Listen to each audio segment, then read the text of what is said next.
Magandang araw mga kadora. Ngayon nga ay magluluto ako ng chicken bistik. So, may tatlo lang tayong ingredients dito. Siyempre, chicken breast fillet, white onion, soy sauce, at saka calamansi. Ayan. Meron nga ako ditong chicken breast fillet. Hiniwa ko lang siya ng maninipis. Ayan. And then, naghiwa na rin ako dito ng calamansi. Ayan. Tapos, pipigian lang natin siya. Pipigain lang natin. Kukuhin lang natin yung katas niya.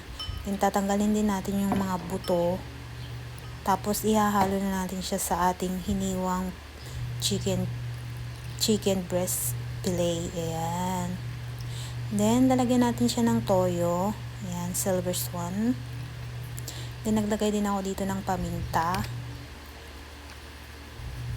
Then, naglagay din ako ng laurel. Sisit aside lang natin to guys ng kahit mga 30 minutes para maglasa lang yung chicken. Then, after 30 minutes, yan, ipiprito na nga natin siya. Naglagay na nga ako ng mantika sa ating mahiwagang kawali.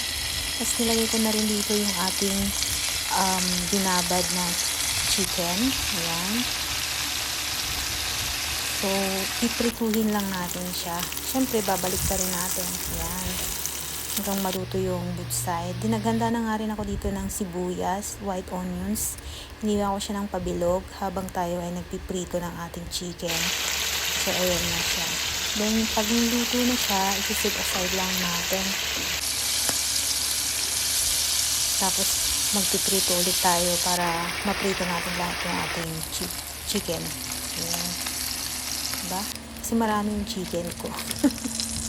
Tatlong pirasong chicken fillet yung binili ko kanina. And then, after natin maprito, ilalagay natin yung ating sibuyas.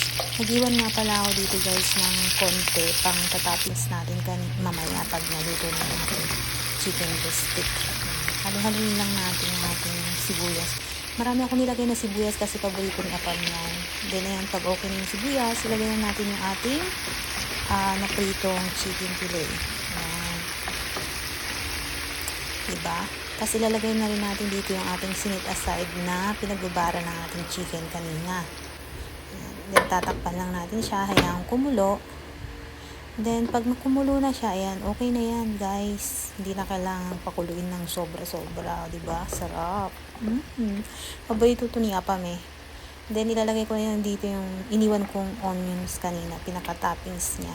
Wow! Enjoy watching, guys! Chicken bistik.